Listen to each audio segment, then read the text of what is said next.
Hi friends, இன்றைக்கி chicken நெய் roast எப்படி செய்யுதுன்னு பார்க்கலாங்க. ஒரு ஸ்பூன் மிளகு, ஒரு ஸ்பூன் ஜீரகம், 4 காஞ்ச மிளகாய் போட்டு வறுத்துக்கலாங்க. என்கிட்ட மல்லித்தூள் தாங்க இருக்குது, அதனால் 3 ஸ்பூன் மல்லித்தூள் போட்டுக்கிறேன்.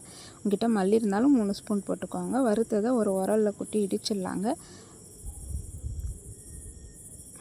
சிக்கனை வந்து மஞ்சள் தூள் உப்பு போட்டு க்ளீன் பண்ணிக்கிட்டாங்க. அது தேவையான அளவு தயிர் ஊற்றிக்கிறேன். இடித்த மசாலாவையும் போட்டுக்கிறேங்க. இஞ்சி பூண்டு விழுது, உப்பு போட்டு ஊற வச்சிடலாங்க. நல்லா பிசைஞ்சு வானலை வச்சு தேவையான அளவு நெய் ஊற்றிக்கலாங்க. கொஞ்சம் ஜீரகமும் போட்டுக்கலாங்க. ஒரு 4 வெங்காயம் எடுத்து பொடி பொடியாக கட் பண்ணி வச்சுக்கிறேங்க, அதையும் போட்டுக்கிறேன். அதுக்கப்புறம் வந்து கருவேப்பிலை, கொத்தமல்லி போட்டுக்கிறேங்க.